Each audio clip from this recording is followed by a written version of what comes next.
Welcome to the content studio here at ISE 2023. And today we have a topic, Asia, Southeast Asia, and the potential of the digital signage in Southeast Asia. My guest today is Richard Tan, Executive Director of InfoComm Asia. Welcome, Richard. Thank you, Florian. Thank you for having me. Richard, for many years, you're doing already the sister show of ISE. So tell us a little bit about what is InfoComm Asia all about? Well, InfoComm Asia is actually part of a three-prong strategy and plan that we have to address the $100 billion Asia-Pacific AV market. Right? That market is now possibly the fastest growing in the world. We started more than 20 years ago by addressing China, which is the biggest part of the market. China alone represents something like $75 billion AV market, growing at a rate of about 7.5% a year for the next 5 years.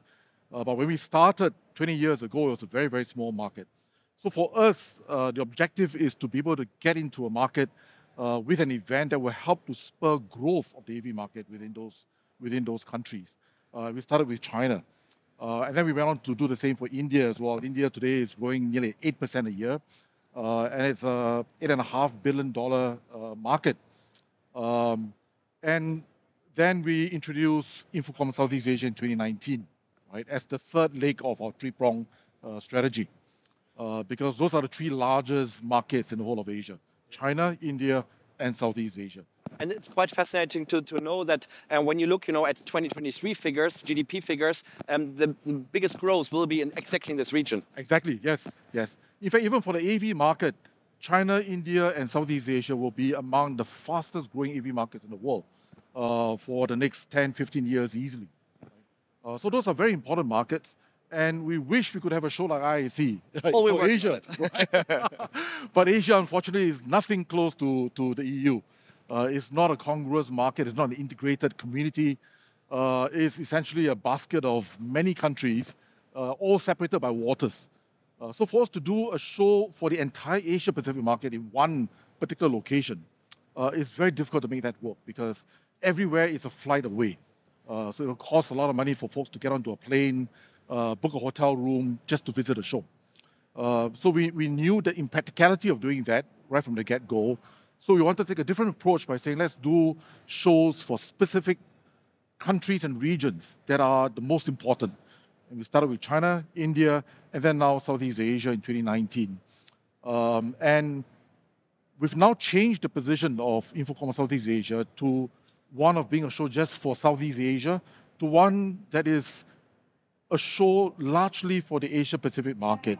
And the reason for that is because, especially in the course of the last 3 years during the pandemic, more and more of our manufacturing members have told us that they are now a lot more serious and a lot more interested and concerned about getting into the Asia market, the Asia AV market.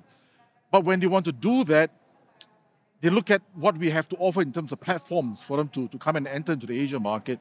And then they see, well, they've got to go into China as China, India as India, and then Southeast Asia. So then they've got to spend 3 times as much to get entry into a market. And so they wanted us to say to have a platform instead that allows them to enter a market that brings in all of the network partners together, all of the channel partners together in one place for the whole of Asia. So now we've moved that positioning for Southeast Asia, for the InfoComm Asia show, to one that is for the entire Asia-Pacific market.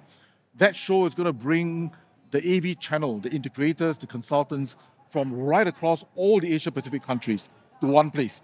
So that if any manufacturer is new to Asia, wants to enter the market for the first time, they just have to come to our show in Bangkok. It takes place in May, right? It takes place in May, and it's going to take place for the third time this year. We had a first show in 2019, and then again in 2022. Unfortunately, the pandemic got in the way, so it could have happened for a couple of years after that, after 2019. But last year we had a show for the second time. This year will be for the third time, and that show has been growing ever since it was launched. Very good. And we also, for this year, for the first time, we'll have also a Digital Signage Summit there. So we will also bring retail and the digital signage community there in May to Absolutely. We're looking forward very much to working with invidis to bring the DSS InfoComm Asia Summit to the show. And Richard, something is very special about Asia. Government buyers are very important, and you are investing heavily in this one. I know you told me many times, all year you're traveling around. so what is the role of government buyers? How is it different to, let's say, Europe or North America? Well, I don't think it's really any different. I think in most countries around the world, in most markets around the world, AV markets around the world, the government sector is always a major buying sector, right? But if you look at Asia, most parts of Asia is still a pretty nascent market. Economically, most of the economic growth in countries in Asia comes from asset investment from governments. Governments are spending a lot of money investing in developing infrastructure, airports, rails, roads, clean water, and so on and so forth, right? Developing infrastructure in those countries as a means of driving economic growth. And with every one of these projects, and these are major projects, AV spending alone in any one airport development runs into tens of millions, right?